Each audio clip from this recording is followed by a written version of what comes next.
সুপ্রভাত সবাইকে। আজকে রবিবার, ছুটির দিন, একটু আমেজ থাকে অন্য রকমের।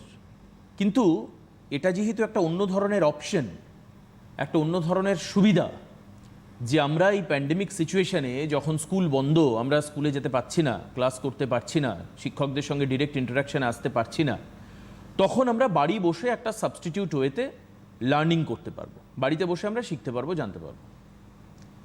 আমি যতদিন ধরে সঞ্চালনা করছি, এই প্রথমবার আমি সাহিত্যের মধ্যে ইংরেজি পেলাম, মানে ইভেন আমি সাহিত্যটাকে পেলাম, লিটারেচারটাকে এবার আমি পেলাম এই প্রথমবার। এর আগে আমি ম্যাথসের শৈবাল স্যারের সঙ্গে ক্লাস হয়েছে, জীবনবিজ্ঞান হয়েছে, লাইফ সায়েন্স পড়িয়েছি, বরুণ স্যারের সঙ্গে ফিজিক্যাল সায়েন্স হয়েছে, এইগুলো আমার এক্সপিরিয়েন্স হয়েছে। বাট এই ফার্স্ট টাইম লিটারেচারের মধ্যে ঢুকবো এবং আজকের সাবজেক্ট হচ্ছে ইংরেজি। ইংরেজি খুব ইন্টারেস্টিং সাবজেক্ট, যাদের পড়তে ভালো লাগে তাদের জন্য ইংরেজি সত্যি খুব প্রিয়। অনেকের কাছে ইংরেজি একটু কঠিন মনে হয়, কিন্তু দেখো, তোমাদেরকে বলছি, যারা আমাদের টিভিতে আজকে অনলাইন এডুকেশন দেখছো প্রোগ্রাম, তাদেরকে ইংরেজি জানাটা কিন্তু আমাদের কাছে জরুরি। যদি তুমি হায়ার স্টাডি করতে চাও তো তোমাকে কমিউনিকেট করবার জন্য এই ল্যাঙ্গুয়েজটা শিখতেই হবে। একটু ডেপথ এবং ডিটেইলে যেতে গেলে তোমাকে ইংরেজি জানতেই হবে। আজকে আমাদের সঙ্গে উপস্থিত রয়েছেন শিক্ষক কৌশিক সেন, যার পরিচয়ের একটু অন্যভাবে দিলে ভালো হয়, যে উনি শৈবাল স্যারেরই স্কুলের টিচার। হ্যাঁ, মিত্র ইনস্টিটিউশন মেন থেকে উনি এসছেন। আজকে সবার টিচার উনি, শুধুমাত্র ওই স্কুলের নয়, সারা পশ্চিমবঙ্গ, আসাম, ত্রিপুরা, যেখানে যেখানে সারা ভারতবর্ষে আমাদের অনুষ্ঠান দেখা যাচ্ছে, সবার জন্যই উনি ইংরেজি একাদশ শ্রেণীর পোয়েম চ্যাপ্টার, ভেরি ইন্টারেস্টিং, কারণ পোয়েম কিন্তু ইট হ্যাজ সাম রিদম। তো এই ছন্দে ছন্দে আজকে আমরা চলবো, তো আমরা সেখানে যাব। আমি স্যারকে স্বাগত জানাই আজকের অনুষ্ঠানে, এবং প্রথমেই এটা জিজ্ঞেস করব যে অনেকের কাছে তো ইংরেজি একটু ভয়ের সাবজেক্ট, ইংরেজি আর অঙ্ক, আমি বিষয় দুটো দেখেছি, অনেকে ভয় পান। এটা কেন পান এবং এখান থেকে বেরিয়ে আসার সহজ উপায় কি যদি আমাদের বলেন সাবজেক্টে ঢোকার আগে? আপনার থেকে নর্মাল ওপিনিয়ন নিতে চাইব। ওপিনিয়ন বলতে ব্যাপার হচ্ছে যে ভয়টা আসলে কাজ করে। যেহেতু আমরা মাতৃভাষায় ছোট থেকে বড় হই, শুনি বেশি, সেই কারণের জন্য। দেখুন, মাতৃভাষা দিয়ে আমাদের একেবারেই টেনশন নেই, বাংলাও আমি দেখে নেব, পারবো, কিন্তু সুন্দর কিছু শব্দ আমাদের শিখতে হয়। ঠিক ঠিক। ইংরেজির ব্যাপারটা হচ্ছে we have to acquire the knowledge. আমাদের কিন্তু পড়ে পড়ে জানতে হয়। এর ছোট থেকে বড় শব্দ অ্যাকোয়ার করতে হয়, শব্দটার প্রোনাউন্সিয়েশন জানতে হয়, শব্দটার মানে জানতে হয়, তারপরে শব্দটা কি করে ইউজ করব সেটা জানতে হয়। তো ব্যাপারটা হচ্ছে, যেহেতু আমরা এটা সবসময় মনে করছি যে অন্য ভাষা শিখছি, তাই জন্য আমাদের যে গ্রিপ বা কনফিডেন্স, সেটা লেভেলটা একটু কম থাকে কারো কারো ক্ষেত্রে। আমি সবার ক্ষেত্রে বলছি না, কিন্তু ব্যাপারটা হচ্ছে যত আমি যখন পড়ানো শুরু করব, আসলে পড়ানো ব্যাপারটাই না আমার ঠিক বলতে ইচ্ছা করছে না। আমি বলতে চাইছি যে ইংরেজি ভাষাটা না খুব ফ্রেন্ডলি, খুব সিম্পল। যদি এইটা ভেবে নিই যে আমি যেমন একটা খুব কঠিন গেম খুব তাড়াতাড়ি শিখে যাই, শুধুমাত্র কেন ওটা নিয়ে নাড়াচাড়ি করি বলে, তো সেই কারণের জন্য যদি আমি যত বেশি ইচ্ছা করে নাড়াচাড়ি করব, মানে ভালোবেসে নাড়াচাড়ি, অবশ্যই, এবং ভালোবাসাটা তখনই চলে আসবে এবং ওটা আমার ফ্রেন্ড হয়ে যাবে।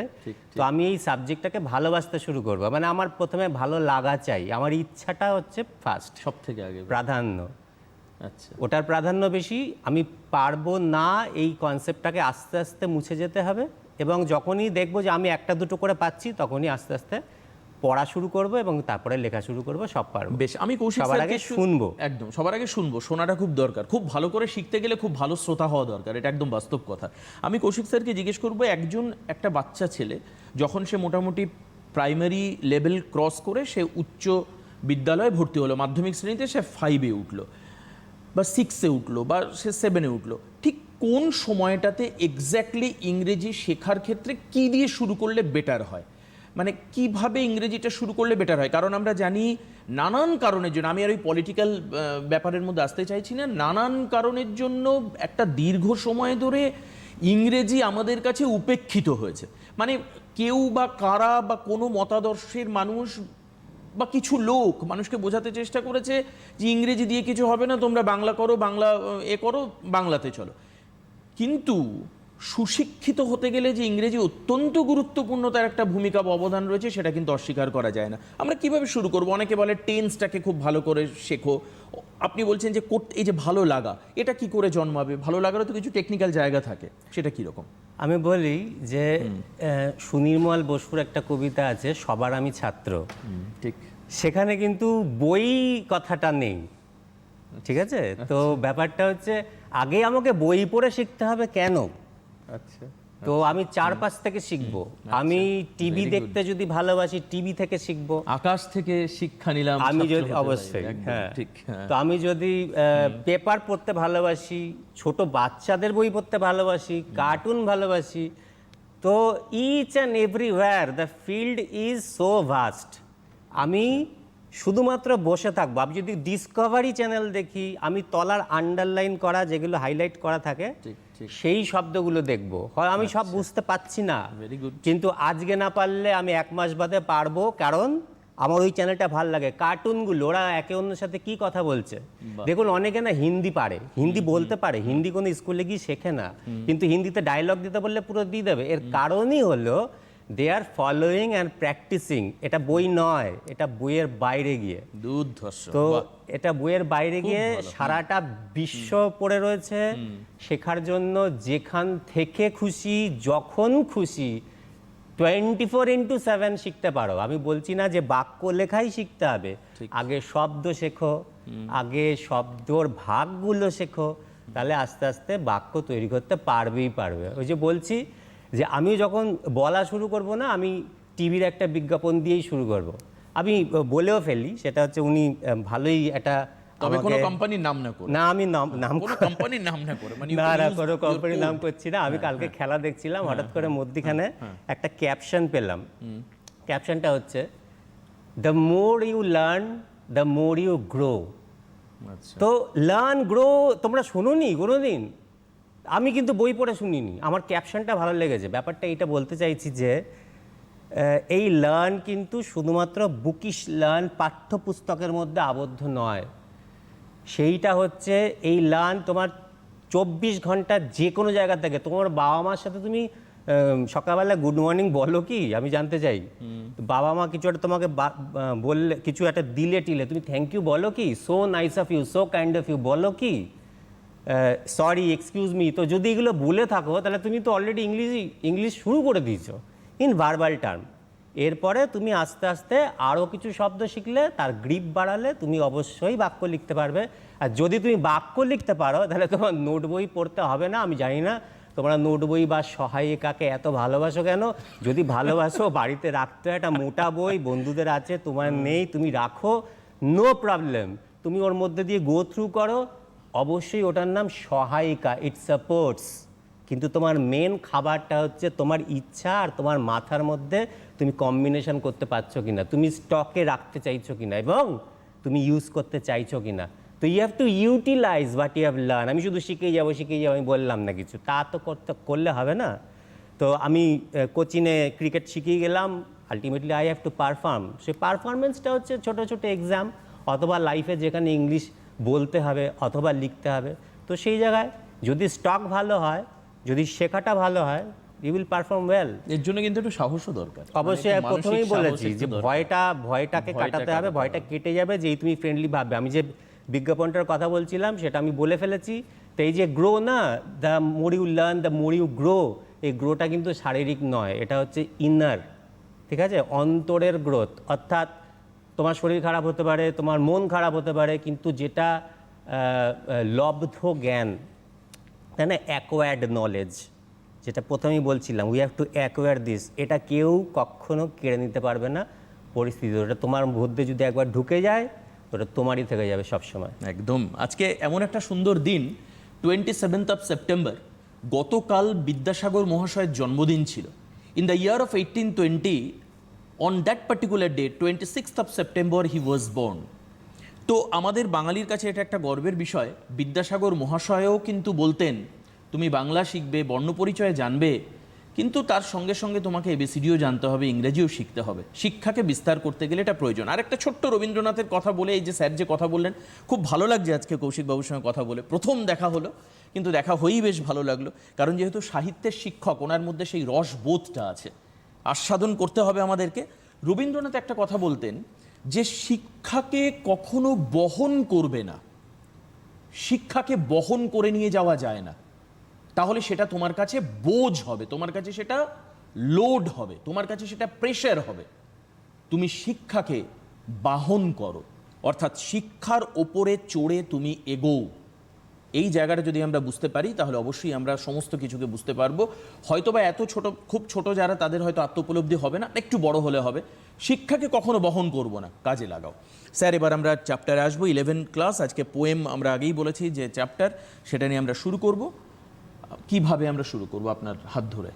হ্যাঁ বলছি, আপনি বিদ্যাসাগর মহাশয়ের কথা বললেন, আমাদের স্কুলের পক্ষ থেকে এটি ছোট শ্রদ্ধার্ঘ হয়েছে ডেফিনেটলি। তো সেখানে একটা ছোট্ট ক্লিপিংস ছিল, সেইটা হচ্ছে যে বিদ্যাসাগর মহাশয় বাবার সাথে কলকাতা পৌঁছাচ্ছে এবং রাস্তার মাইল ফলক দেখে দেখে বলল, বাবা আমি ইংরেজি নাম্বারসগুলো পুরো শিখে ফেলেছি। তো এটাই বলছি আমরা এতক্ষণ ধরে, উনি কিন্তু রাস্তায় শিখেছেন এবং শেখার ইচ্ছা ছিল, জাস্ট দেখলাম পাশ কাটিয়ে চলে গেলাম, মানে বই তা কিন্তু না। না, আর বাবাও বলেনি তুই শেখ। Right right. হ্যাঁ, বাবা তাকে আবার কোশ্চেনও করেছে, তো মা বাবাকে ইনভলভ করো, বন্ধুদের ইনভলভ করো। তুমি যেটা শিখলে, যদি আজকে যা ক্লাসই হোক না কেন, যদি কিছু শেখো, মনে হয় তুমি তোমার বন্ধুদের সাথে, যারা এই চ্যানেলটায় সাবস্ক্রাইব করেনি অথবা এই বড় ইনিশিয়েটিভে যারা এখনো যোগদান করতে পারেনি বা কোনো না কোনো কারণের জন্য যারা বঞ্চিত, তাদের সাথে শেয়ার করো।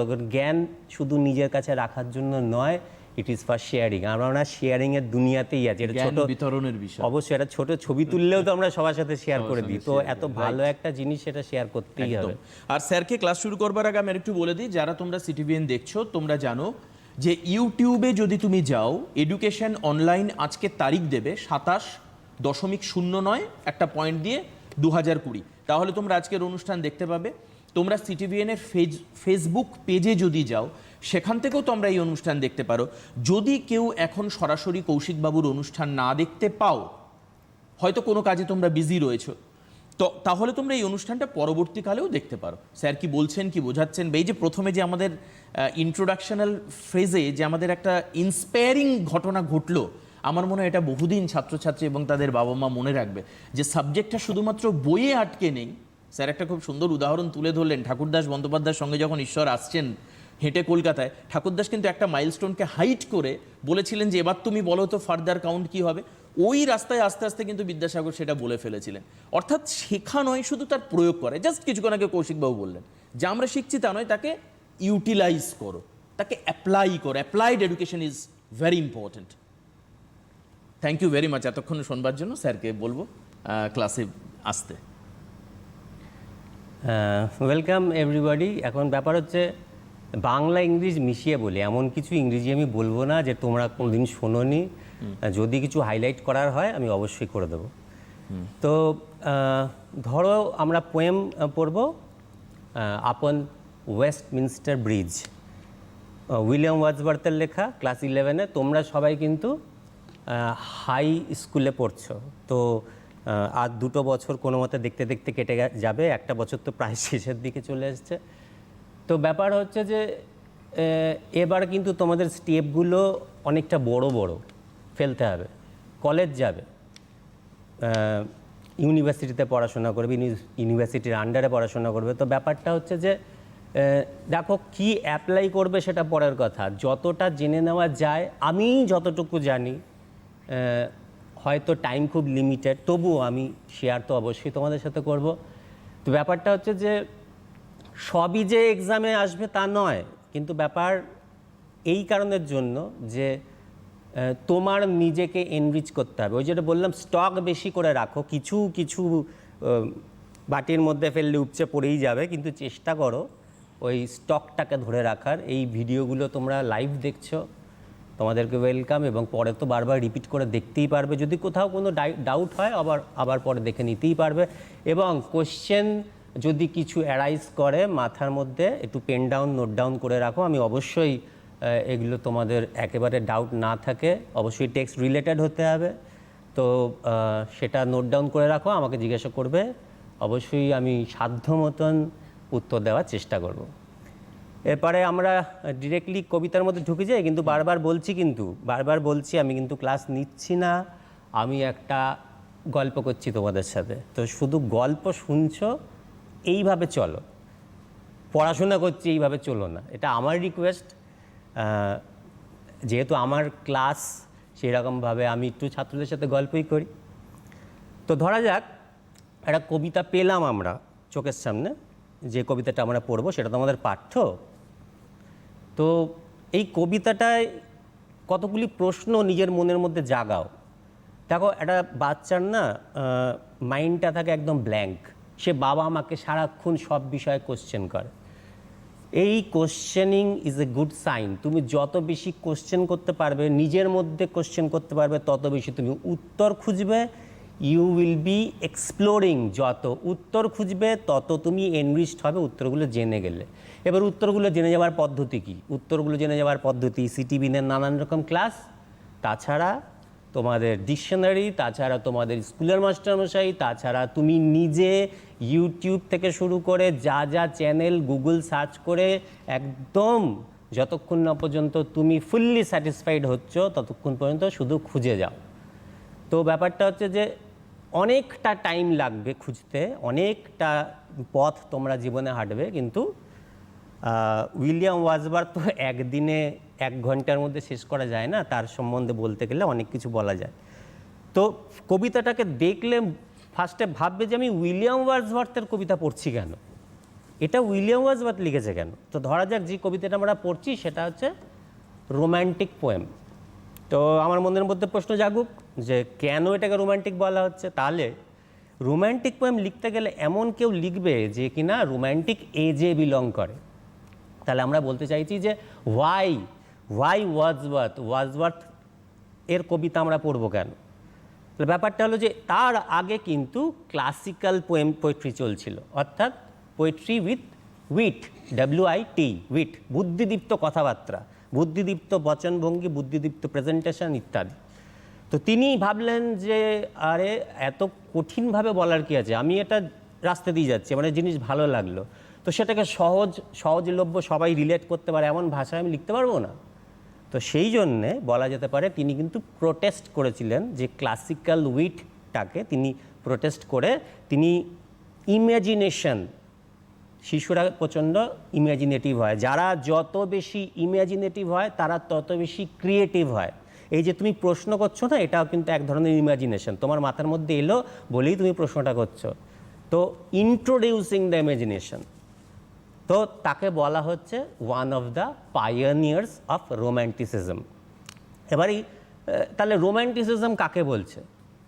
রোম্যান্টিসিজম হচ্ছে যে কোনো জিনিস যার মধ্যে সৌন্দর্য খুঁজে পাওয়া যায়, যার মধ্যে সুন্দর কিছু দেখা যায়, সৌন্দর্য খুঁজে পাওয়া যায়, সেইটা আন্ডারস্ট্যান্ডিং, সেটা বুঝবে, এক্সপিরিয়েন্সিং, সেটা অভিজ্ঞতা লাভ করবে, এক্সপ্লোরিং, যেটা বললাম নানান রকমভাবে খুঁটিয়ে খাটিয়ে দেখবে, এবং অবশ্যই ওয়ার্শিপিং, এবং সেটাকে বন্দনা করতে হবে, ভালো লাগাটাকে প্রকাশ করতে হবে। এটা কী জিনিস? যে কোনো জিনিস, হোয়াটসোএভার ইজ বিউটিফুল। আমরা কিটসের কবি জন কিটস, তার একটা পংক্তি তুলে ধরি, a thing of beauty is a joy for ever. যা কিছু সুন্দর লাগবে তাকে চিরন্তন করব, সেই চিরন্তনটা কিন্তু আমাকে উল্টে চিরন্তন আনন্দ দেবে। মানে আমি একটা ছোট জিনিস দেখলাম, ধরা যাক আমি একটা ফুল দেখলাম, খুব ভালো লাগলো, তো ফুলটা দেখে তো ব্যাস ওটা একটা টেম্পোরারি মোমেন্ট, এটাকে পার্মানেন্ট করবো কী করে? That is wire romanticism comes. এর সাথে একটু ইমাজিনেশন জুড়বো এবং একটা সুন্দর ভাষায়, সাবলীল ভাষায়, সিম্পল ল্যাঙ্গুয়েজে, লুসিড ল্যাঙ্গুয়েজে প্রকাশ করব। That becomes a poetry, that becomes a poem, and we will go through for times and ages. তো আমরা ওয়ার্ডসওয়ার্থ কবে লিখে গেছেন? 1802, আর আমরা কবে বসে আছি? 2020। কিন্তু দিস ইজ ইটার্নাল। তিনি ওই ছোট্ট সুন্দর জিনিসটাকে, কিটসও, ওয়ার্ডসওয়ার্থও এবং যত রোম্যান্টিক কবি আছেন তারা কিন্তু এটাকে চিরন্তন একটা রূপ দান করেছেন। নাও যে কোনো সুন্দর জিনিস এটা কিন্তু টেম্পোরারি, কিন্তু তাদের গুণ, লেখনী, লেখার ধরন, আবার বলছি খুব সিম্পল ল্যাঙ্গুয়েজে, এটাকে কি করে? Perpetual source of joy. তো আমাদের দেখো না, তোমরা ভাবো যে কিছুদিন পরেই তো দুর্গাপুজো আসছে, তো তোমরা তো কম বেশি বেরিয়ে পড়বে বাড়ি থেকে। তো তোমরা এতদিন কিন্তু ঘরের মধ্যে আবদ্ধ একটা মোনোটোনাস লাইফ লিড করেছো, এবার কিন্তু একটু সুন্দরের খোঁজে যাবে। কেন? ওই সুন্দর জিনিসটা কিন্তু তোমাদের আনন্দ দেবে। তোমরা কিন্তু এক একজন ক্রিটিক, হ্যাঁ, এই প্যান্ডেলটা ভালো হয়নি, ওটা মুখটা ভালো হয়নি, এটা ভালো হয়েছে, ছবি তুলব। তো ব্যাপারটা এই যে ছবি তুলছো না, এটা তো আমরা ঘুরতে গেলেও তুলি। কেন তুলি কখনো ভেবেছ? কারণ ওই জয়টাকে তুমি টেম্পোরারি থেকে পার্মানেন্ট একটা জায়গায় নিয়ে যাচ্ছ, পারপেচুয়াল করছো। এই জয় আবার পরে দেখবো, আবার আমি ওখানে চলে যাবো মনে মনে, এবং আমাকে আনন্দ দেবে। আমি ধরা যাক তোমরা বেরোবে না, তো পুজোও নেই, কোথাও ঘুরতেও যাচ্ছ না, ছাদে যাও, সকালবেলা দেখো, বিকেলবেলা দেখো, আকাশ দেখো, আকাশের মেঘ দেখো, শরতের আকাশ দেখো, পড়ন্ত মেঘ দেখো, পড়ন্ত বেলায় একটা কমলা রঙের আকাশ পাওয়া যায়। বৃষ্টি দেখো নানান রকম ফর্মে, অনেকের বৃষ্টি ভালো লাগে, অনেকের আকাশ ভালো লাগে, অনেকের মেঘ ভালো লাগে, অনেকের কাশফুল ভালো লাগে। তো সেগুলো অনেকের অনেক কিছু ভালো লাগে, ছোটোখাটো জিনিস। তো সেইগুলো নিয়ে যে আমরা কবিতা লিখতে শুরু করে দেবো এবং পারবো তা তো নয়, কিন্তু আমরা প্রত্যেকে কিন্তু পোয়েট। কেন? যে আমাদের সেই এস্থেটিক সেন্সটা আছে, আমাদের সেই সৌন্দর্যটা বা সুন্দর জিনিসটা দেখার বোধ আছে। তো আমরা কিন্তু সবাই মনে মনে অল্প অল্প হলেও ওয়ার্ডসওয়ার্থ, তাই না? এই যে কবি যাকে নিয়ে আমরা কথা বলছি, একদম ঠিক। তিনি কিন্তু রাস্তা দিয়ে যাচ্ছিলেন, উপত্যকা দিয়ে যাচ্ছিলেন, তিনি দেখলেন একখণ্ড মেঘ ভেসে ভেসে যাচ্ছে, তিনি কবিতা লিখে ফেললেন, দ্য ক্লাউডস। আবার তিনি পরবর্তীকালে আবার উপত্যকা দিয়ে যাচ্ছিলেন, কখনো ঘুরে বেড়াতে হবে তো সবসময়। আচ্ছা, একটা প্যান্ডেমিক সিচুয়েশান চলছে, আমরা আটকে আছি, কিন্তু আমরা অবশ্যই ঘুরে বেড়াবো। ঘুরে বেড়ানো মানেই আমাকে ট্রেনের টিকিট কেটে যেতে হবে এইটা, পথে ঘাটে যেখানে তোমার ইচ্ছা করে ঘুরে বেড়াও, মনে মনে যেখানে ইচ্ছা করে ঘুরে বেড়াও, ছাদে ঘুরে বেড়াও, অনেক কিছু দেখতে পারবে। তো আমি যেটা বলছিলাম সেটা হচ্ছে যে তিনি পার্বত্য অঞ্চল দিয়ে যাচ্ছেন, আবার তিনি একটা লেকের ধারে দেখতে পেলেন হাজার হাজার ফুল ফুটে আছে, তিনি কবিতা লিখে ফেললেন, দ্য ড্যাফোডিলস। তো এই ধরনের একটা কবির কবিতা কিন্তু আমরা আজকে পড়ছি।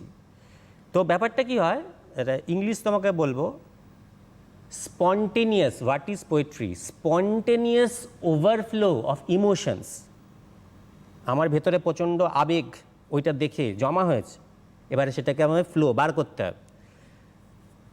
Spontaneous overflow of emotions recollected in tranquillity. শোনো, একটা মজাদার একটা জিনিস করি, হয়তো তোমাদের একটু কারো যারা খুব স্মার্ট তাদের একটু বোকা বোকা লাগবে, কিন্তু আমি একটু বোকা হতে রাজি আছি। ব্যাপার হচ্ছে, যেমন ধরো তোমরা ওই এডিটোরিয়াল লেটার লিখছো, তখন দিলে দ্য এডিটর, তারপরে সমস্যাটা হচ্ছে অ্যাড্রেসটা লেখা নিয়ে। চৌরঙ্গি, মুখ দিয়ে বললাম চৌরঙ্গি, ইংরেজিতে চৌরঙ্গি লিখতে গেলে অনেকেরই বানান ভুল হয়। তো আমি বলছি কি, ওটাকে ভাঙো, এভরিডে লাইফের সাথে রিলেট করো, এবং ছোটোখাটো ওই ক্যাবলামিটাই করো। এই ক্যাবলামি তোমাকে পারফেকশনের জায়গায় নিয়ে যাবে। চৌরঙ্গিকে ভাঙছি, চাউ তোমরা খাও, CHOW, চাউ তোমাদের খুব ফেভারিট। এই যে বাসন মাজে, জামা কাপড় ধোয়, ঋণবার RIN, আর ঘি, ঠিক আছে, মাখন, ঘি, দ্যাট ইজ চাউ, রিং, ঘি, that is the spelling of Chowringhee. তো সুতরাং আমি যেভাবে শেখালাম, আশা করি একটু ক্যাবলা লাগলেও কিন্তু তোমরা ভুলবে না। সেই রকম ওয়ে টু লার্ন, অবশ্যই অ্যাকচুয়াল ওয়ে টু লার্ন। অবশ্যই তুমি ভেঙে দাও এবং রিলেট করে পারবে। যেমন ধরো আমি একটা শব্দ বললাম ট্রাঙ্কুইলিটি, এটা বইতেও পাবে। তুমি ট্রাঙ্কুইলিটি এটা তো লেখো, চেষ্টা করো লিখতে। তো তোমাকে আবার একটা ওই হাস্যকর কথা বলি, যেমন ধরো একটা কোয়ালিটিওয়ালা ট্রাম, তো কলকাতায় ট্রাম চলে, TRAM, তার জায়গায় N লেখো, ট্র্যাং হয়ে গেল। এবার কোয়ালিটি বানান তোমরা পারবে, QUA এর জায়গায় I লেখো, কুইলিটি, তাহলে হয়ে গেল ট্র্যাঙ্কুইলিটি। ট্র্যাঙ্কুইলিটি মানে একদম পিস, শান্তি, তার সাথে প্রযোগ করো প্রশান্তি। তো এটা আমরা যখন কন্যাকুমারিকা যাই, বিবেকানন্দ রকে পাবো, কিন্তু আমরা তো রোজ যেতে পারবো না। তাহলে একটা বুঝতে গেলে তুমি কি করবে, ধরে নাও রাত্রিবেলা, খুব রাত্রি হয়ে গেছে, সবাই ঘুমিয়ে পড়েছে, কোথাও কোনো সাউন্ড নেই, দ্যাট ইজ প্রশান্তি। অনেকে ওই সময় রাত্রিবেলা পড়াশোনা করে। তো কবির ক্ষেত্রে ব্যাপারটা হচ্ছে কি যে ওই ইমোশনসগুলো আবার হঠাৎ করে জেগে ওঠে, রিকালেক্টেড ইন ট্রাঙ্কুইলিটি, অর্থাৎ তিনি যখন একটা প্রশান্ত ভাবাচ্ছন্ন ঘরে থাকেন আবার ওই ছবিগুলো ফিরে আসতে শুরু করে এবং তখন তার ইচ্ছা করে যে আমি এটাকে ওভারফ্লো করব এবং পোয়েম রচনা হয়ে যায়। তো এইটা কিন্তু খুব জরুরি, যেটা আমি তোমাদের বললাম। এই যে কবি, ইনি কিন্তু লেক ডিস্ট্রিক্টের লোক। লেক ডিস্ট্রিক্ট ওয়ার্ডসওয়ার্থ, সেটা কেমন একটা পিসফুল, একটা কোয়াইট, শান্ত পরিবেশ। তাহলে বুঝতেই পারছো যে তিনি অলরেডি একটা শান্ত পরিবেশ পছন্দ করেন। কিন্তু তিনি যখন এই কবিতাটা লিখছেন, ইভ একটা পর্ব চলছে কিসের? ইন্ডাস্ট্রিয়াল রেভলিউশনের। তাহলে বুঝতে পারছো চারদিকে ফ্যাক্টরিজ, ইন্ডাস্ট্রিজ ইত্যাদি। তো গ্রামেগঞ্জে থেকে মানুষ ছুটে আসছে শহরের দিকে কলকারখানায় কাজ নেমে বললে, একটা গ্যাদারিং, একটা হই হট্টগোল, ভিড়। লন্ডনকে আমরা ইংল্যান্ড, লন্ডন এই সমস্ত নাম আমরা শুনবো পাবো, কিন্তু যতটা সুন্দরভাবে মনে হচ্ছে লন্ডন কিন্তু একসময় সেটা ছিল না। যাই হোক, তো একটা ডেট মনে রাখো, জুলাই 31, 1802। তোমরা কবিতার হেডিংয়ে পাবে, অবশ্যই কবিতার হেডিংয়ে পাবে, এই ডেটটা পাবে। তো 1802টা থাক, ওটা নিয়ে আমি আলোচনা করছি না। আমি তোমাদের একটা ডেট বলছি, সেটা হচ্ছে জুলাই 31। ঘটনাটা ঘটেছিল জুলাই 31-এ। কী হয়েছিল যে ওয়ার্ডসওয়ার্থের সিস্টার ডরোথি, তার সাথে তিনি হর্স ড্রন ক্যারেজ অর্থাৎ ঘোড়ায় টানা গাড়ি করে তিনি যাচ্ছিলেন কি ডোভার পোর্ট। ডোভার পোর্টে তিনি যাচ্ছিলেন, অবশ্যই তাকে একটা ব্রিজের উপর দিয়ে যেতে হবে।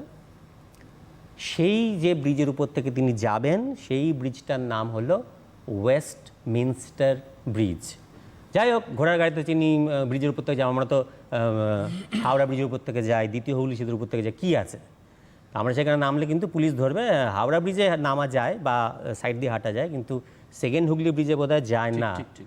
তো খবরদার ট্রাই করো না, ওকে লোকে বলে don't try this at home, don't try this at bridge.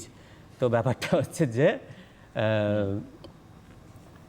ওই রকম একটা ব্রিজের উপর থেকে যাচ্ছিলেন বোনের সাথে, দিদির সাথে, বা সেখানে তারা যাবেন কিন্তু ফ্রান্সে। তো কোথায় যাবেন এগুলো জাস্ট এই যে বললাম গল্প করছি, যখন আমি গল্প করছি না তুমি মনে মনে রিলেট করো। ওয়ার্ডসওয়ার্থ লন্ডনে থাকেন, তিনি একটা হর্স ড্রন ক্যারেজে ডরোথির সাথে হর্স ড্রন ক্যারেজে করে তিনি যাচ্ছেন। কোথায় যাবেন? ছেড়ে দাও। ডোভার পোর্টে যাবেন, সেখান থেকে ফ্রান্সে যাবেন, ছেড়ে দাও। এইবারে হঠাৎ করে তিনি বললেন গাড়ি থামাও, ব্রিজের উপরে তিনি বললেন গাড়ি থামাও। একটা অদ্ভুত কিছু তিনি দেখলেন। তিনি গাড়ি থেকে নেমে, আমরা তো আর সেই ফেজে জন্মাইনি, আমরা বলতে পারবো না যে গাড়ি থেকে দেখলেন না গাড়ি থেকে নেমে দেখলেন, ধরা যাক নেমেই দেখবেন। ব্রিজের উপর থেকে তিনি কিন্তু তার প্রিয় শহর, নেটিভ শহর লন্ডনকে দেখলেন। যে লন্ডনকে তিনি দেখে দেখে অভ্যস্ত, ইন্ডাস্ট্রিয়াল রেভলিউশনের যে আলোচনাগুলো আমরা করলাম, এই লন্ডন সেই লন্ডন নয়, একটা নতুন লন্ডন। কেন, কিভাবে? তো ধরা যাক ওয়ার্ডসওয়ার্থ কি তখনই খাতা বার করে পেন দিয়ে কবিতা লিখে ফেললেন? না, বরং তার সাথে যিনি ছিলেন সিস্টার ডরোথি, তিনি জার্নাল লেখেন। জার্নাল তোমরা ডায়েরি ভাবো, রোজকার একটা ভালো লাগা বা খারাপ লাগা কিছু লিখে রাখো। অনেকে প্র্যাকটিস করার চেষ্টা করো, এগুলো ছোটো ছোটো জিনিস দিয়ে শুরু করো। নিজস্ব ডায়েরি, কিছু ভালো লাগা, কিছু মন্দ লাগা, খারাপ লাগা সব লিখে রাখো, পার্সোনাল ডায়েরি। তো ওটাকে আমরা ডেইলি জার্নাল বলছি। তিনি লিখে রাখলেন। আমরা একটা স্লাইডে যাব, তো দেখবো যে ডরোথি কি লিখেছেন। এটা কি যেটা আমরা দেখতে পাচ্ছি? হ্যাঁ, অবশ্যই। ইয়েস, উই মাউন্টেড দিয়ে শুরু আছে। We mounted. তো এই যে দেখো ইনভার্টেড কমার মধ্যে যে কথাটা আছে, সেটা কিন্তু ডরোথি লিখেছেন যে we mounted the Dover coach at Tsering cross, ছেড়ে দাও, ইট ওয়াজ এ বিউটিফুল মর্নিং। তো এই বাক্য তোমরা লিখতে পারবে না যে ইট ওয়াজ এ বিউটিফুল মর্নিং? কি এমন কঠিন ডরোথি লিখেছেন? কিচ্ছু না। সেন্ট পলস এটা দেখা যাচ্ছে, cathedral with the river and multitude of little boats, ছেড়ে দাও, মানে বুঝতে হবে না। শুধু এটা মনে রাখো যে দেখো লেখা রয়েছে একটু নিচের দিকে, the houses were not overhang with their cloud of smoke. তাহলে ঘরের উপরে কিন্তু স্মোক থাকে, অর্থাৎ শীতপ্রধান দেশ, তাই ঘরের থেকে ধোঁয়া বেরোয়। আর একটু চলবো। দেখো, দ্য সান শোন সো ব্রাইটলি। তো এইগুলো তোমরা জানো না, এমন কি ইংরেজি আছে এখানে যা তোমরা জানো না বা কোনোদিন নিজেরা লিখতে পারবে না? সো এর জায়গায় ভেরি বসাও, দ্য সান শোন ভেরি ব্রাইটলি, এ তো বুঝে গেছে। উইথ সাচ পিওর লাইট, সূর্যের আলোটা তো প্রথম তাদের ভালো লাগার আলো, তাই জন্য তাকে পিওর লাইট বলেছে, অর্থাৎ পলিউশন লেস লাইট। তো এই যে জার্নালে তিনি যেটা লিখেছেন, এই লেখাটা কিন্তু তার কাছে রয়ে গেল। এবার আমরা জানি না যে পরবর্তীকালে ওয়াজবাত এই জার্নালটা দেখে আবার লিখেছেন কিনা, কিন্তু দেখেও লিখতে পারেন, আবার ওই যে বললাম রিকালেক্টেড ইন ট্র্যাঙ্কুইলিটি, যখন তিনি কোনো জায়গায় আপন মনে বসেছিলেন, হয়তো আবার তার সিনগুলো মনে পড়ে গেল। এবং দেখো, ওই যে বললাম 31 জুলাই, ওই দিন কিন্তু লেখা হয়নি, পরে লেখা রয়েছে, যে ডেটে লেখা রয়েছে সেগুলো কিন্তু তোমাদের টেক্সট বইতে রয়েছে, সেটা আমরা পরে যাব। তো আমরা এই স্লাইড থেকে বেরিয়ে যেতে পারি। আমরা তো কি ব্যাপারটা পরেরটায় হচ্ছে, যাবো? হ্যাঁ হ্যাঁ, এই স্লাইড থেকে বেরিয়ে যেতে পারি। আচ্ছা, চলো। আচ্ছা। তো ব্যাপারটা হচ্ছে যে তিনি কিন্তু পরে লিখেছেন এটা। আমি ড্যাফোডিলস কবিতার আরেকটা লাইন তোমাকে পড়ে শোনাচ্ছি তোমাদের। For oft when upon my couch I lie, in vacant or in pensive mood, they flash upon my inward eye, which is the bliss of solitude. সোজা ভাষায় বাংলা করব। কবি যখন একাকিত্ব বোধ করেন, যখন তিনি একটু মন খারাপ বিষণ্ণ বোধ করেন, তখন হঠাৎ করে ওই অনেক দিন আগে দেখে আসা ফুলগুলো তার মনের মধ্যে ঝলক মারে। এরকম আমরা অনেক জায়গায় ঘুরতে যাই, আমরা ঠাকুর দেখা শেষ করবো, বাড়ি যাব, হয়তো 7 দিন পর আবার মরবো, ওই ছবিটা দারুণ দেখেছিলাম। দ্যাট ইজ একটা ফ্ল্যাশ চলে আসে আমাদের মনের মধ্যে। তো এই রকম ধরনের কিছু একটা ঘটনা তিনি ঘটে থাকবেন হয়তো বাজবারদের সাথে, তখন তিনি কবিতাটা লিখেছেন। তো ভালো ভালো কথা দিয়ে তিনি কবিতাটা লিখেছেন। যেমন ধরো, এই যে তিনি যখন এই লন্ডনটাকে উপর থেকে দেখলেন, কতগুলি শব্দ তোমাদের বলছি, স্পেল বাউন্ড হয়ে গেলেন, স্তম্ভিত হয়ে গেলেন। অ স্ট্রাক, AWE স্ট্রাক, মানে বিস্ময় দ্বারা আঘাতপ্রাপ্ত হওয়া, মানে বিস্মিত হওয়া সোজা ভাষা। কারণ লন্ডনে কিন্তু তখন কোনো তাড়াহুড়ো, দৌড়োদৌড়ি, ছুটোছুটি, হাসল বাসল এগুলো কিন্তু ছিল না। ট্যান্ট্রামস, পাগলামো করো, লোকের চারদিকে উন্মাদের মতন ছুটে বেড়ানো, এগুলো ছিল না। তো এইগুলো দেখে দেখেই তিনি অভ্যস্ত।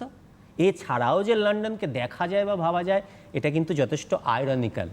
মানে লন্ডন উইদাউট স্মোক, এটা কিন্তু আয়রনিক্যাল, এটা কিন্তু মনের মধ্যে ভাবলেও আসবে না। তো তিনি কিন্তু ওয়াজওয়ার্থ এবং ডরথি দুজনে মিলে কিন্তু সেই দৃশ্যটা দেখলেন লন্ডনের, যেটা কিন্তু never before they had experienced, never before.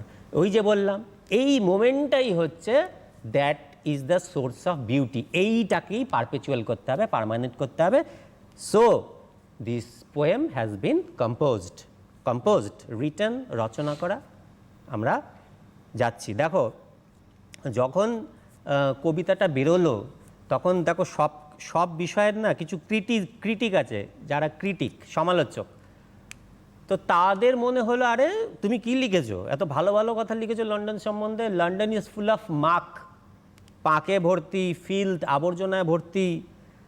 এমনও অবস্থা আছে, যে নদীর কথা আমরা বলবো, টেমস নদী, সেখানে বাচ্চারা মাটির মধ্যে, পাঁকের মধ্যে না এত অভাব ছিল যে পেনি খুঁজতো, ওই গঙ্গায় যেমন পয়সা খোঁজে, পেনি খুঁজতো। অনেক মানুষ কলেরায় মারা গেছিল লন্ডনে। তো এই ধরনের একটা লন্ডনকে তুমি তুলে ধরেছ তোমার কবিতা, এত সুন্দর সুন্দর কথা বলে।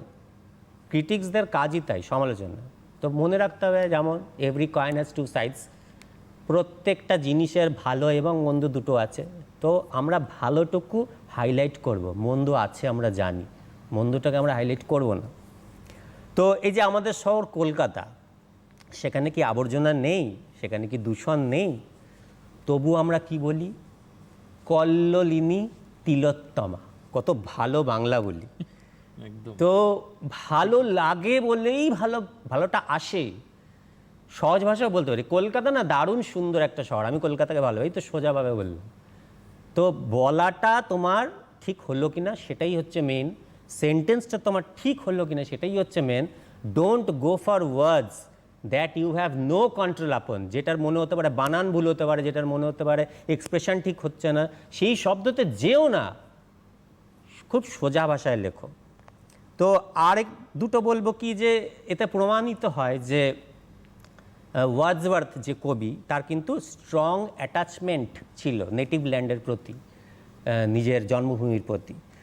তো ব্যাপারটা হচ্ছে যে দুটো কবি আমাদের বাংলাদেশের রেফার করি, মানে বঙ্গদেশের, জীবনানন্দ দাশ, আবার আসিব ফিরে এই বাংলায়। তো বাংলায় কি আছে কি নেই তোমরা জানো, কিন্তু আবার আসিব ফিরে এখানেই আসবো, that is attachment two motherland. Dwijendralal রায়ের গান আমরা শুনেছি, সকল দেশের সেরা, সকল দেশের সেরা।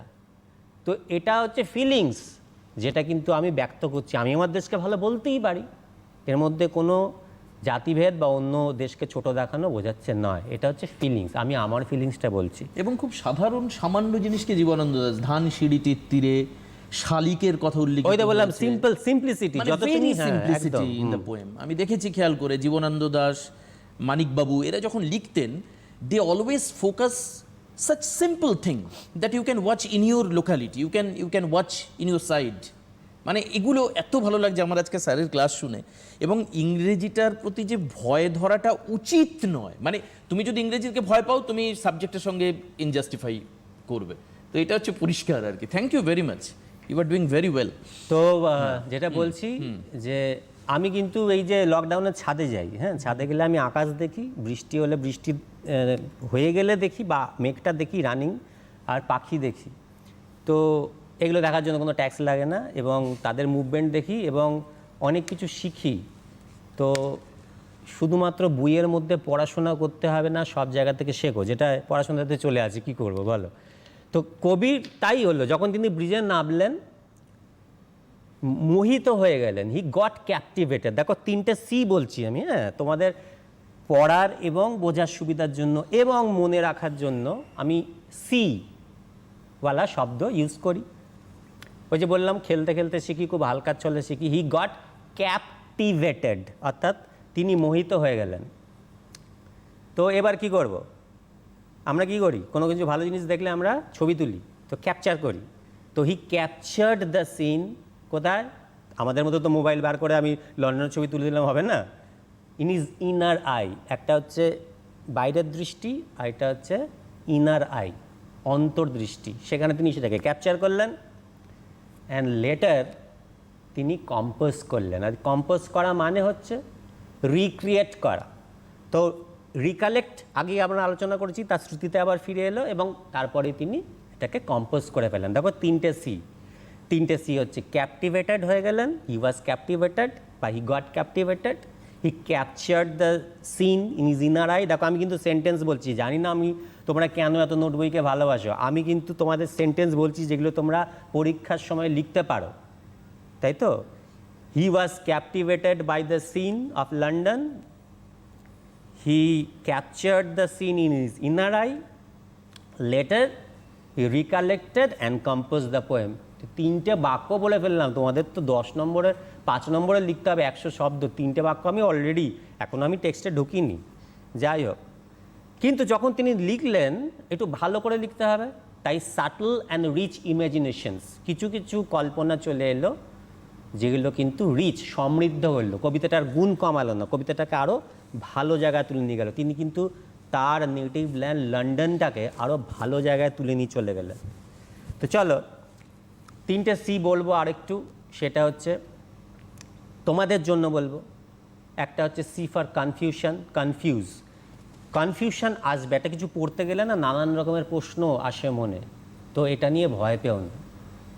The second C is comprehend, বোঝো, কান খোলা রাখো, কি স্যার বলছে বা নিজে কি পড়ছো বা অন্যকে কি বলছে। কম্প্রিহেন্ড যদি ঠিকঠাক হয়, nobody can stop you from constructing. আমাদের তো সেন্টেন্স কনস্ট্রাকশনই করতে হবে। If you comprehend well you can construct well. বললাম 3C। কনফিউশন আসবেই, কনফিউশন আসলে প্রশ্ন করো, কনফিউশনকে ভয় পেও না, then you try to comprehend, বোঝার চেষ্টা করো। যত বেশি ভালো করে শুনবে, যত বেশি ভালো করে নিজেকে বোঝাবে যে আমাকে বুঝতেই হবে, বুঝেই ছাড়বো, এখান থেকে নাহলে ওখান থেকে, ওখান থেকে নাহলে এখান থেকে করেই ছাড়বো, দেন কনস্ট্রাকশন। তো আমরা আলটিমেটলি তো পরীক্ষায় লিখবো যা আমরা এতদিন ধরে গ্যাদার করছি। তো আমরা কি করব, কবিতাটাকে খুব ছোট করে ছোট ছোট পার্টে ভেঙে দেবো, জানো, অ্যানোটেটিং করব। তো কী করছি, breaking down the poem for simple understanding, বোঝার জন্য ওটাকে ছোট ছোট টুকরো করে দেবো। তো ধরো কবিতাটা যখন তোমরা পাবে, এই শব্দগুলো খুঁজবে। ধরো উপরে লেখা আছে 1802, তারপরে লেখা আছে কোথাও, এটা লেখা আছে ব্রিজ, তারপরে কোথাও লেখা আছে সিটি, কোথাও লেখা আছে রিভার, রিভার হচ্ছে টেমস, এটা আগেও বলেছি। তো এই চারটে যে শব্দ হলো না, এগুলো হয়ে গেল কবিতাটা সেটিং, ব্যাকগ্রাউন্ড, এইখানে কবিতাটা ঘটবে, যা ঘটনা এখানে ঘটবে। এরপরে আবার একটা টুকরো চলে গেলাম, ইন্ডাস্ট্রিয়াল রেভলিউশন চলছে, আর্কিটেকচার, তোমরা শিপস, টোমস, ডোমস এগুলো তোমরা পাবে। তো যা যা স্থাপত্য হয়েছে সেটা man made, that is architecture, অর্থাৎ মানুষের যে কিছু গুণ আছে কবি কিন্তু সেটাকে উপেক্ষা করেনি। তারপরে তোমরা চলে যাবে ফিল্ডস, হিলস, এগুলোতে চলে যাবে, that is the part of nature, অর্থাৎ কবি কিন্তু ডেভেলপমেন্ট এবং নেচার পাশাপাশি যেন সহাবস্থান করে, only then we will survive, এই বিলিফে বিশ্বাসী, এই মতবাদে তিনি বিশ্বাসী। লন্ডনেও কিন্তু আকাশ বাতাস নদী নালা সব আছে। তো আগেই বলেছি স্মোকলেস লন্ডনটা কিন্তু একটা আয়রানি। কিছু ওয়ার্ডস তোমরা শিখে রাখবে, যেমন সাইলেন্ট সেরিনিটি, ব্রেথলেস অ্যামাজমেন্ট, ইন্সপায়ারিং কামনেস আর প্রোফাউন্ড ট্র্যাঙ্কুইলিটি। ট্র্যাঙ্কুইলিটি আগে শিখিয়েছি। তো এবার আমরা টাইটেলটায় চলে যাব। স্যার আমি একটা ফোন নিয়ে নিই একটু, একজন কেউ রয়েছে ফোনে, ছাত্র, আমি কথা বলেন, ছাত্র বা ছাত্রী। কে আছো ফোনে? Hello. Hello, good morning sir. হ্যাঁ, মর্নিং টু ইউ। কে বলছো তুমি? রঞ্জনা সাউ। হ্যাঁ চন্দনা, বলো। থেকে। হ্যাঁ সরি, পূর্ব মেদিনীপুর থেকে। বুঝতে পারছি না। পূর্ব মেদিনীপুর থেকে বলছিলাম। পূর্ব মেদিনীপুর হ্যাঁ থেকে হ্যাঁ বলছি। হ্যাঁ হ্যাঁ হ্যাঁ হ্যাঁ, বলো বলো বলো বলো। বলছিলাম যে ওই আপন ওয়েস্টার্ন ব্রিজটা কোন নদীর তীরে অবস্থিত? কোনটা? টেমস, আপন- টেমস, টেমস অনেকবার বলা হয়েছে, THAMES, টেমস নদী। যে ব্রিজের উপর থেকে তারা যাচ্ছিলেন সেটা হচ্ছে টেমস নদী। আমি অনেক আগে বলে দিচ্ছি, এখন সেকেন্ডবার বললাম। Hmm, okay sir. Thank you for asking. Good, বেশ, চলো আমরা এগোই। হ্যাঁ হ্যাঁ হ্যাঁ, হুম হুম। আচ্ছা, তো আমরা একটা স্লাইডে যাব একটু। সেকেন্ড স্লাইডটা কি আছে একটু দেখি। ডেফিনেটলি দেখে নিই। আচ্ছা দেখো, এইটা না এই প্রশ্নগুলো নিজে করবে নিজেকে, যে কবিতার লাস্টের দিকে দেখো, এই প্রত্যেকটা ওয়ার্ড যেগুলো তোমরা দেখতে পাচ্ছ এগুলো কিন্তু কবিতার লাস্টের ওয়ার্ড। দেখো ফেয়ার, পরপর লেখা রয়েছে, by majesty wear bare lie sky air steep hill deep will asleep still. তো ব্যাপারটা হচ্ছে যে অন্তমিল, এটা কিন্তু একটা পোয়েটিক ডিভাইস। কবি কিভাবে কবিতাটাকে ছন্দে বেঁধেছেন, কারণ রোম্যান্টিক পোয়েমগুলো কিন্তু ছন্দে বাঁধা। তো দেখো ফেয়ারের সাথে মিলছে ওয়্যার, ফেয়ার ওয়্যার এরকম, তাহলে ওটার সাথে এ, তারপরে বি বাই ম্যাজেস্টেই এরকম, এইভাবে মিলতে মিলতে এবিবিএ, এটা এই যে 8টা লাইন হলো, এইটা কিন্তু আমাদের অক্টেভ বা অক্টেট। আর লাস্টের যে 6টা লাইন সিডি, এটা কিন্তু সেস্টেট। তো প্রশ্নগুলো মনের মধ্যে করবে যে কবিতাটার আদৌ কোনো অন্তমিল বা ছন্দ আছে কি না, তাকে বলবো রাইম স্কিম। এগুলো কবিতাটাকে দেখেই তোমরা শুরু করে দেবে। তো প্রশ্নগুলো হচ্ছে যে কতগুলি লাইন্স আছে, প্রথমে গুনে নেবে মোট কতগুলি লাইন্স আছে, 14টা লাইন্স খুঁজে পাবে, তাহলে এটা সনেট। এরপরে তার মধ্যে 2টো পার্ট আছে, একটা হচ্ছে অক্টেভ বা অক্টেট, আর একটা হচ্ছে সেস্টেট। আর এই যে তোমাদের যে রাইম স্কিমটা বললাম, সেই রাইম স্কিম ফলো করে যারা কবিতা লেখেন তারা কিন্তু পেট্রার্চান বলে অনেকে, পেট্রার্কান বলে অনেকে, পেট্রার্ক থেকে এসছে, সেই ধরনের সনেটকে ফলো করছে। তো তোমরা দেখে নিলে ওই যে বললাম প্রশ্নগুলো, কবিতাটা আমরা শুরু করিনি এখনও, কবিতাটার আগেই কিন্তু ফরম্যাটে অনেকগুলো প্রশ্ন চলে এলো, যে কতগুলি লাইন আছে, 14টা লাইন সনেট। তারপরে এটাকে দুভাগে ভাগ করব, অক্টেভ বা অক্টেট। যখন অক্টেট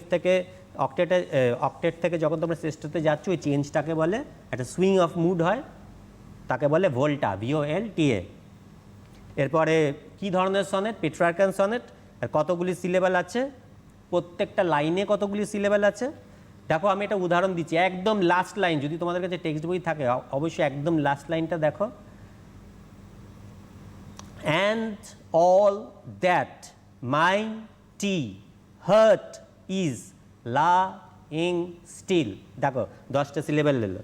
এইরকম যদি সিলেবাল আসে তাকে বলে আয়াম্বিক পেন্টামিটার। এখানে স্ট্রেস আর আনস্ট্রেসড সিলেবাল থাকে, তারপরে ওই পেন্টামিটার হয়। তো এত কিছু জাস্ট আলোচনা করলাম হালকাভাবে, এবার আমরা ডিরেক্টলি কবিতাটা চলে যাব। Next slide.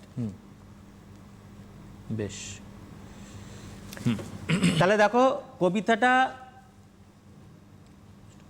কম্পোজড, রচনা করা আপন ওয়েস্টমিনস্টার ব্রিজ। ওয়েস্টমিনস্টার বানান ভালো করে দেখো, মিনিস্টার নয়, হ্যাঁ, কোনো আই নেই, এটা কিন্তু বারবার মনে রাখবে। ওয়েস্টমিনস্টার ব্রিজ সেপ্টেম্বর 3-তে রচনা করা হয়েছে। আমি জুলাই 31 বলেছিলাম, রচনা করা হয়েছে কিন্তু সেপ্টেম্বর 3, ওই সালেই, 1802। আর মজাদার কথা হচ্ছে এটা আরও অনেক পরে কিন্তু পাবলিশ হয়, 1807 এ পাবলিশ হয়। অনেকগুলো কবিতা নিয়ে ভলিউমস, 2 ভলিউমস ছিল, তার মধ্যে প্রবাবলি 14 নম্বর কবিতা হচ্ছে এইটা। যাই হোক, তাহলে আমরা এবারে চলে যাব। দেখো নিচের 4টে লাইনে, দ্য পোয়েট ইজ টাচড মানে মুভড। সব কিছুর বাংলা বলবো না, চেষ্টা করো বাংলাটাকে একটু মিনিমাইজ করে একটু ইংরেজি ওয়ার্ডগুলোকে ইউজ করতে। দ্য পোয়েট ইজ মুভড মানে ভেতরে নাড়া পড়েছে, সাড়া পড়েছে, বাট আনটেন্টেড বিউটি, যে বিউটিটা টেন্টেড নয়। তুমি আনটেন্টেড একটা অ্যাডজেক্টিভ। চলো, মর্নিংয়ে তিনি দেখছেন over the city of London in this poem Wordsworth describes the pure. দেখো ডরথিও পিওর শব্দটা লিখেছিল। And peaceful beauty of his city before the bustle. ওই যে হাসল বাসল, তাড়াহুড়ো, ছুটোছুটি, এগুলো হয়নি।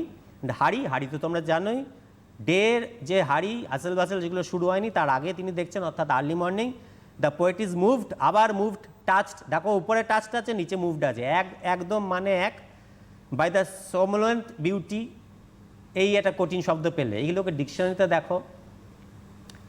এমনিতে একটা ভাবাবেশ, বিউটিটা যেটা তোমাকে একটা নিদ্রাময় জগতে নিয়ে যাবে, অর্থাৎ ভাবের জগতে নিয়ে যাবে। তোমরা আর কিছু ইচ্ছা করবে না, শুধু এটাই দেখতে ইচ্ছা করবে, এইরকম।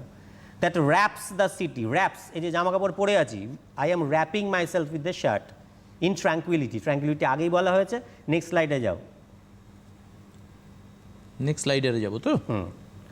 দেখো এটা কিন্তু তোমাদের বইয়ের পেছনে আছে, খুব তাড়াতাড়ি এটার মধ্যে দিয়ে যাবো। দেখো ইট ইজ এ সনেট, অবশ্যই এটা একটা সনেট, শর্ট পোয়েম, 14 লাইন্স, এগুলো আলোচনা করা হয়েছে।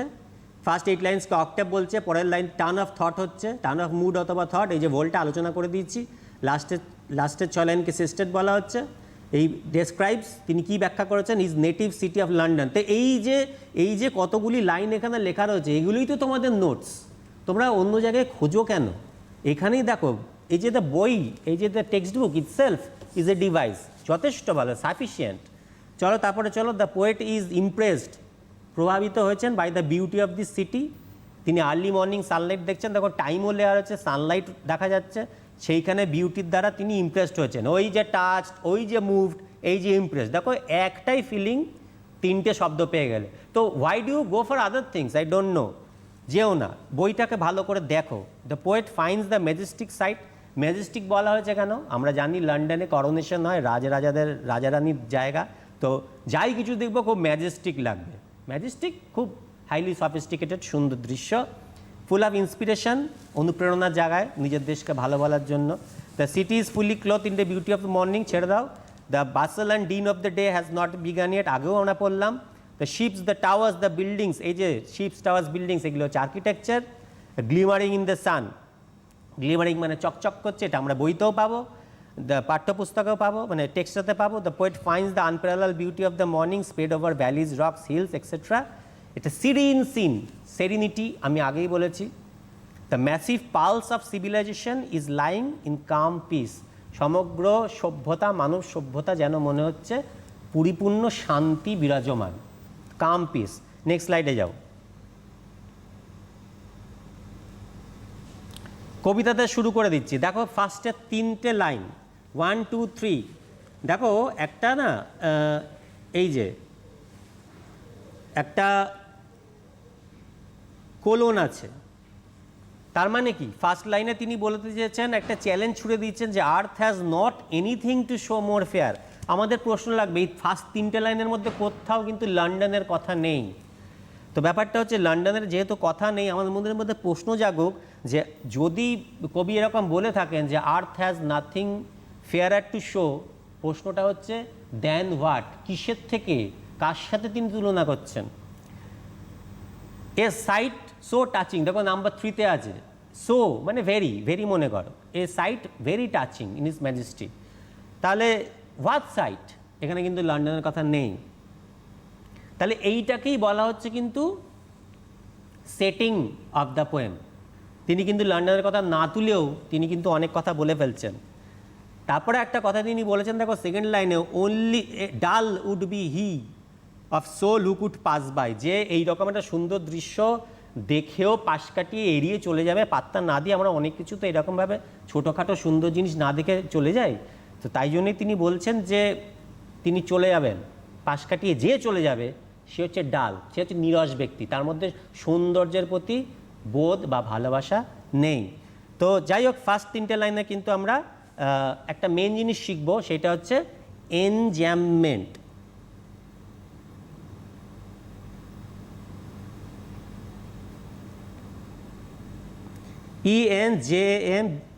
ENJAMBMENT। যাই হোক, তো এই যে দেখো সেকেন্ড লাইনটা পাস বাই থেকে কন্টিনিউ হয়ে থার্ড লাইনে চলে গেল, দ্যাট ইজ কল এনজ্যামমেন্ট। এনজ্যামমেন্ট একটা স্লাইড আছে, ওটা একটু যাওয়া যাবে? কত নম্বর একটু আমায় বলবেন কাইন্ডলি? আচ্ছা দাঁড়ান, just a minute. I can erase the all you have written there. Yes. Okay. একটা মিনিট, কোন স্লাইডে যাব আমাকে একটু বলুন কাইন্ডলি স্যার। এটা হ্যাঁ হ্যাঁ, অবশ্যই, thank you. Enjambment. The running on of a sentence so that falls to the next line. একটা লাইন চলছে, তার মানেটা পরিপূর্ণ বোঝার জন্য পরের লাইনে চলে গেল, দ্যাট ইজ এনজাম। এখান থেকে বেরিয়ে যাবো, টেক্সটেই যাবো, আগে আসবো তাই হ্যাঁ তো? অবশ্যই, বেশ। Thank you.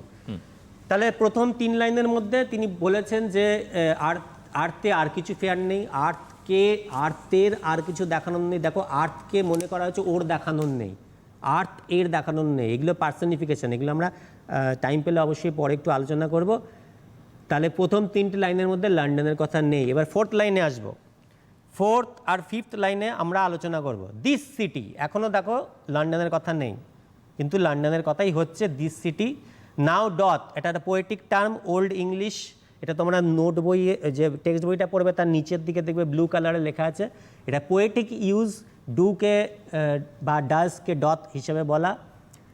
Like a garment, এটা হচ্ছে একটা সিমিলি। লাইক শব্দটা ব্যবহার, তুলনা করা হয়েছে যে সিটিটা একটা যেন মনে হচ্ছে গার্মেন্ট, একটা পোশাক পরে আছে। কিসের পোশাক? মর্নিং বিউটির পোশাক। এটা কি সত্যি সত্যি কোনো পোশাক না? ওই যে বললাম ইমাজিনেশন, সাটল ইমাজিনেশন, যেন মর্নিংটা একটা সুন্দর বিউটি পোশাকে মোড়া। চলো তারপরের লাইন 5th চলে যাবো। The beauty of this morning silent bare. তো সাইলেন্ট, হই হট্টগোল নেই, কলকারখানা নেই, গাড়ি ঘোড়া চলছে না। সাইলেন্ট বেয়ার, ফাঁকা, অর্থাৎ জনমানবহীন, কারণ সবাই বাড়ির মধ্যে ঘুমাচ্ছে। 6 নম্বরে চলে যাব।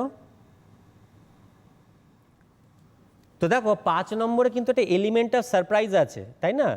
নিজের দেশের প্রতি, নিজের কান্ট্রির প্রতি, লন্ডনের প্রতি একটা ডিপ অ্যাপ্রিসিয়েশন আছে। আর যে কোনো টাইমেই কিন্তু লন্ডন সুন্দর না, পয়েন্ট অফ টাইমটাও রয়েছে, দ্যাট ইজ আর্লি আওয়ার্স, এটা মনে রাখতে হবে। তো এবার দেখো প্রচুর কমা ব্যবহার করা হয়েছে, যেমন মর্নিং কমা সাইলেন্ট, মর্নিংয়ের পরে সাইলেন্টের পরে কমা, বেয়ারের পরে কমা, তারপরে দেখো কমা চলছে, শিপ, স্টার্স, ডোমস, থিয়েটার্স, কমা চলছে। কেন এত কমা কেন? সেটা হচ্ছে ইন্টেন্সিভলি এগুলোকে ব্যবহার করা হয়েছে টু শো থট প্রসেস, যে আমি একটা বলে শান্তি পাচ্ছি না, I have to fill it up, আরও কিছু, যাতে ডিটেলসে যাওয়া যায় এবং পিকচারগুলো তার কাছে এবং পাঠকদের কাছে ক্লিয়ার হয়। এ ডিফারেন্ট অ্যাডজেক্টিভস ওই একই মুডে, to emphasize that continuous process, একটা থট প্রসেস চলছে, সেটাকে কন্টিনিউ করার জন্য। তো এই যে বলছিলাম ships, towers, domes, theatres, temples, এগুলো কিন্তু ম্যানমেড আর্কিটেকচার। ওই তোমাদের একটু আগেই শেয়ার করেছিলাম, এগুলো কিন্তু ম্যানমেড, তাই তো? তো এগুলোকে অস্বীকার করা যাবে না, এগুলো নিয়েই কিন্তু লন্ডন সিটি লাই রয়েছে, তার চোখের সামনে পড়ে রয়েছে। Number 7, open unto the fields. আনটুকে খুব সহজ ভাষা প্রিপোজিশন, আপ টু ভাবো, যে এইগুলো পড়ে রয়েছে, বিস্তৃত রয়েছে, up to the fields and two the sky. এই যে আবার নেচারে চলে গেল, একে বলে জাক্সটাপোজ, sorry,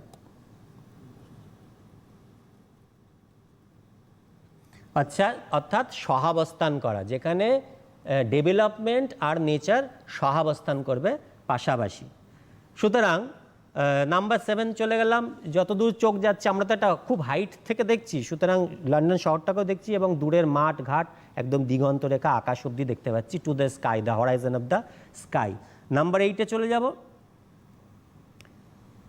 all bright and glittering in the smokeless air. লন্ডনকে স্মোকলেস ভাবাই যায় না, যেহেতু স্মোকলেস। ধরা যাক আমাদের একটা বৃষ্টি হলো, বৃষ্টি হওয়ার পরে সব কিছু চারদিকে সতেজ লাগে, সচল লাগে, তাই জন্য ব্রাইট অ্যান্ড গ্লিটারিং। দেখো এইগুলো কিন্তু, এই যে ব্রাইট আর গ্লিটারিং, এগুলো কিন্তু টিউনিং উইথ নেচার। নেচার কিন্তু ব্রাইট অ্যান্ড গ্লিটারিং থাকতেই পছন্দ করে। যাই হোক, তারপরের লাইনে চলে যাব 9, never did sun more beautiful steep. আচ্ছা, স্টিপ শব্দটাকে ধরে নাও স্টিপ রোড, উপরের দিকে না গিয়ে ডাউনের দিকে গেল, সূর্যের রশ্মি কিন্তু তির্যকভাবে এসে পৃথিবীকে বা লন্ডনের উপরে পড়ছে। তো এত সুন্দরভাবে তির্যকভাবে সূর্যের রশ্মিগুলো পড়ছে যে লন্ডনকে এই সূর্যরশ্মিতে আরও বিস্মিত লাগছে, আরও সুন্দর লাগছে, যা আমি আগে কখনো দেখিনি। নেভার দিয়ে শুরু হয়েছে, আর নেভারের পরে ডিড আছে। যেমন আই ইট, আমি খাই, আই ডু ইট, এটা জোর দিয়ে বোঝায় আমি খাই, তাই তো? তাহলে নেভার ডিড আই, তাহলে আমি কখনো দেখিনি, এটা রস্বইকার যুক্ত করলাম, যে এত সুন্দরভাবে সূর্য তার রশ্মি দিয়ে লন্ডনকে ভরিয়ে দিয়েছে। এটা হচ্ছে কিন্তু দেখো লাইন্স 6, 7, 8-এর মধ্যে আমরা কিন্তু কবির একটা বৈশিষ্ট্য পাবো, সেটা হচ্ছে ল্যাক অফ সাউন্ড। কোনো আওয়াজ নেই লন্ডনে, কোনো আওয়াজ নেই। অ্যান্ড অল ফ্যাক্টরি, কোনো ধোঁয়ার গন্ধ নেই, ঘ্রাণজ যে প্রবলেমসগুলো আমাদের নাক চোখ জ্বালা করে সেইগুলো নেই। সেইগুলো নেই বলেই লন্ডনকে এত সুন্দর লাগছে। তো চলো, ব্রাইট অ্যান্ড গ্লিটারিং তো আমরা পড়ে ফেললাম। নেক্সট লাইনে যাব, নাম্বার 10-এ যাব। ইন হিজ ফার্স্ট স্প্লেন্ডার, সূর্যের রশ্মিকে আমরা তেজ আছে তাই জন্য মেল হিসেবে রেফার করছেন কবি। স্প্লেন্ডার মানে আবার একটা ম্যাজেস্টিক ছবি চলে এলো। তো এই সূর্যের রশ্মিটা আমাদের কাছে এসে পৌঁছাচ্ছে, অ্যাপিল টু আওয়ার সেন্সেস, আমাদের সেন্সকে জাগাচ্ছে, রাউজ আওয়ার সেন্সেস, আমাদের ভালো লাগছে, আবেশ লাগছে। তো স্প্লেন্ডার হচ্ছে গ্র্যান্ডিয়ার, একটা ম্যাজেস্টিক লুক দেওয়ার জন্য, একটা ম্যাজেস্টিক আউটলুক দেওয়ার চেষ্টা করুন। নেভারটাকে কিন্তু বারবার রিপিট করা হচ্ছে জোর দিয়ে বোঝানোর জন্য। চলো এবার দেখো, ওই যে ভ্যালি, রক, হিল, এগুলো দেখা যাচ্ছে নেচারের পার্ট তিনি আলোচনা করেছেন। নাম্বার 11-এ যাব। Never saw I, never felt, বারবার রিপিটেটিভ, এর কারণ হলো জোর দিয়ে বোঝাচ্ছেন এ কাম, এত শান্তি। সো ডিপ, বিশ্বাবোধক চিহ্ন আছে, মানে এত গভীর একটা আনন্দ, এত গভীর একটা শান্তি, প্রশান্তি। আমাদের হাতে আর সময় নেই একদম। হ্যাঁ অবশ্যই, আমি একদম শেষের দিকে চলে গেছি। দ্য রিভার গ্লাইডেথ, রিভারটাকে আবার পার্সনিফাই করা হচ্ছে, সে গ্লাইড করে করে চলে যায় ওন সুইট উইল, নিজের ইচ্ছা মতন, ফ্রি উইল, অর্থাৎ সুইট উইল, প্লেজেন্ট উইল, আপন মনে আপন বেগে চলে যাচ্ছে টেমস নদীটা বয়ে। ডিয়ার গড, তিনি ভগবানকে ধন্যবাদ দিয়েছেন। এটা হচ্ছে এক ধরনের অবলিগেশন, একটা থ্যাঙ্কফুলনেস, একটা গ্র্যাটিটিউড, যে ভগবান তাকে এই রকম একটা সুন্দর দৃশ্য দেখার একটা চান্স করে দিয়েছেন। এবং all that mighty heart, the very houses seem asleep, ঘর বাড়ি ঘুমিয়ে রয়েছে। And all that mighty heart is lying still, পুরো লন্ডনটা একটা মাইটি, কেননা লন্ডন হচ্ছে আমাদের ইংল্যান্ডের হার্ট, সে যেন ঘুমিয়ে রয়েছে, এটাও একটা পার্সনিফিকেশন। এবং অবশ্যই সিমিলি, হাইপারবোল, ইমেজারি সব কিছু ব্যবহার করা হয়েছে। বেশ, আজকের হাতে সময় নেই, কিন্তু আবারও বলি যে ইমাজিনারি ওয়ার্ল্ডে সবাইকে যেতে হবে। প্রশ্নগুলো কিছু স্লাইড দিয়ে দেওয়া যাবে? না, প্রশ্ন আজকের হাতে সময় নেই। আমি ডেফিনেটলি আমি একটু জাস্ট 8, 9, 10 হয়তো ওরা কোশ্চেন এখন করতে পারবেও না, কারণ সময়টা খুব কম আছে। ফার্দার আমরা এই ক্লাসের আবার কন্টিনিউয়েশন করব। ফার্দার আবার যখন স্যার আসবেন, কৌশিক স্যার আসবেন, আবার আমরা ফার্দার কন্টিনিউয়েশন করব, এবং তখন আমার মনে হয় তোমরা কোয়েশ্চেনগুলো দেখে নিতে পারবে যতটা সম্ভব। আমরা অবশ্যই আজকে মনে হয় দেখানো সম্ভব হবে না। বেশ, আজকে এই পর্যন্তই। সবাই ভালো থাকবে, সবাই সুস্থ থাকবে। স্যারকে অনেক ধন্যবাদ। সবাইকে ধন্যবাদ। ভালো থেকো।